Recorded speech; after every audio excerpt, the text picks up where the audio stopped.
कहानी का साथी चैनल को सब्सक्राइब करें। हमारी आज की यह कहानी लंदन के फेमस डिटेक्टिव फिल कॉर्ल उर्फ पीके के साथ घटी एक घटना पर आधारित है। तो चलिए जानते हैं क्या हुआ था उनके साथ। हेलो, मेरा नाम फिल कॉर्ल है। मैं एक डिटेक्टिव हूँ और जैंसी मेरी टीम मेंबर, मेरी दोस्त और मेरी कैमरा वीमेन भी है। यह कहानी सारा और उसकी बहन रोज की है। दोनों एक दिन कहीं बाहर घूमने गई थीं। वहाँ पर कुछ ऐसा हुआ कि दोनों में से एक बहन गुम हो गई। फिर दूसरी बहन का मेरे पास फ़ोन आया। फिर मेरी उससे क्या बात हुई और मैंने किस प्रकार उसकी बहन को खोजा, वह तो आपको इस कहानी को पूरा सुनने के बाद ही पता चलेगा। तो चलिए शुरू करते हैं। पीके के पास एक फ़ोन आया तो पीके ने फ़ोन उठाकर बोला, हेलो कौन?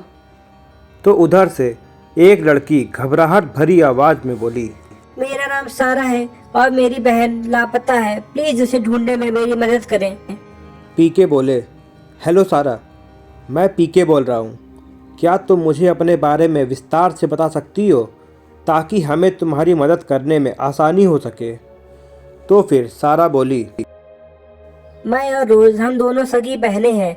हम दोनों गोयनका हॉस्पिटल में नर्स का काम करती हैं।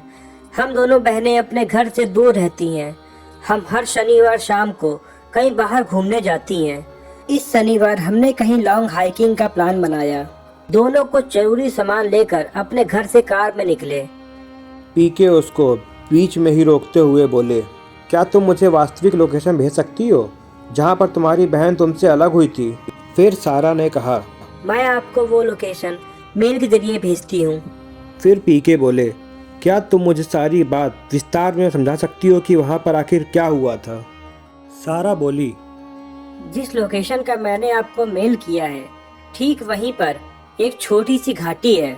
वहाँ पर हमारी गाड़ी बंद हो गई। शायद हमारी कार की बैटरी डिस्चार्ज हो गई थी। कार मैं ड्राइव कर रही थी तो रोज ने उतर कर देखा कि गाड़ी को क्या हुआ है। रोज गाड़ी के सामने गई और उसने कार के इंजन को देखने के लिए कवर को ऊपर किया। आगे क्या हो रहा था ये मुझे ठीक से दिखाई नहीं दे रहा था। मैं अंदर बैठी हुई उसका इंतजार कर रही थी, लेकिन बहुत देर से उसकी तरफ से कोई रिप्लाई नहीं आया। तो मैं भी उतर कर बाहर गई।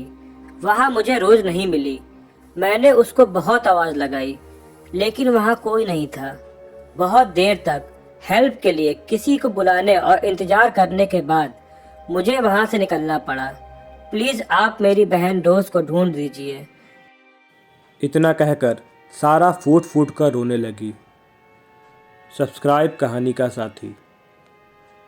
पीके बोले, सारा प्लीज़ रो मत, अच्छे से हमारे सवालों के जवाब दो ताकि हम तुम्हारी बहन रोज़ को ढूंढने में तुम्हारी मदद कर सकें। अच्छा, तुम मुझे निश्चित समय बताओ कि यह घटना किस वक्त हुई? फिर सारा बोली, रात को ठीक 11 बजे। पीके तुरंत बोले, सारा क्या तुमको किसी पर शक है या तुम्हारा कोई पीछा कर रहा था या हो सकता है रोज़ तुम्हारे साथ प्रैंक कर रही हो? सारा बोली, वहाँ पूरी तरह से सुनसान था। हमारे पास कोई नहीं था। और रही बात प्रैंक की तो ऐसा मजाक वह कभी नहीं कर सकती। अच्छा, कल हम तुम्हारी बहन के लिए इंक्वायरी करेंगे तो हम तुमको कल वापस इसके बारे में जानकारी देंगे। अगले दिन की रात को 9 बजे मैं और जैंसी दोनों ठीक उस जगह पर पहुंच गए जहां पर रोज़ गुम हुई थी। मैंने और जैंसी ने ठीक प्रकार से सभी जगहों पर कैमरा लगा दिए थे। काफ़ी देर तक वहां इधर उधर ढूंढने पर हमको कोई सुराग नहीं मिला। हम दोनों काफ़ी थक चुके थे।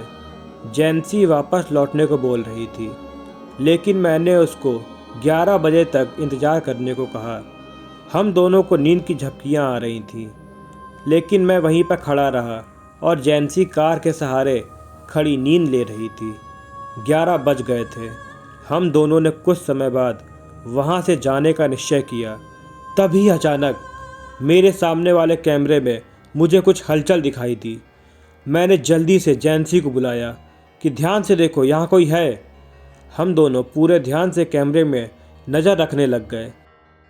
हमको धीरे धीरे कुछ हमारे नज़दीक आने की आवाज़ आ रही थी। अंधेरे से एक लड़की निकलकर आई और पेड़ के पास आकर खड़ी हो गई।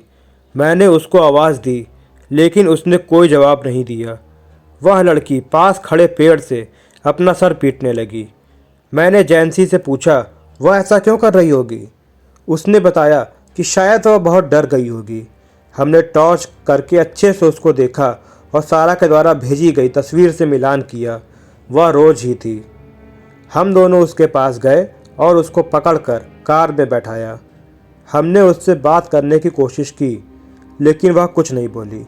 हमने सोचा शायद वह बहुत डर गई होगी, इसलिए वह बेचारी कुछ नहीं बोल पा रही होगी। हम रोज़ को उसके घर पर लेकर गए। सारा ने दरवाज़ा खोला। रोज़ को देखकर वह बहुत ही खुश हो गई। वह रोज़ को अंदर लेकर गई, उसको पीने के लिए पानी दिया और उससे पूछा कि उसके साथ क्या हुआ था, लेकिन रोज़ कुछ नहीं बोली। हम दोनों को वापस लौटना था, इसलिए मैंने सारा को आवाज़ लगाई। मैंने उसको बताया कि हम रोज़ का इंटरव्यू करने के लिए कल सुबह यहाँ पर आएंगे। इतना कहकर हम वहाँ से चले गए। अगली सुबह मैं और जैंसी दोनों टाइम पर वहाँ पहुँच गए। मैंने सारा को आवाज़ लगाई, लेकिन कोई उत्तर नहीं मिला। हमने उसका कमरा भी चेक किया, लेकिन कोई नहीं मिला। जैंसी को शक हुआ और उसने बताया कि हमको कैमरा चेक करना चाहिए। मैंने पूछा, कौन सा कैमरा? जैंसी ने बताया कि कल रात को उसे रोज़ पर शक हुआ था, इसलिए दोनों बहनों के कमरे में कैमरे लगा दिए थे।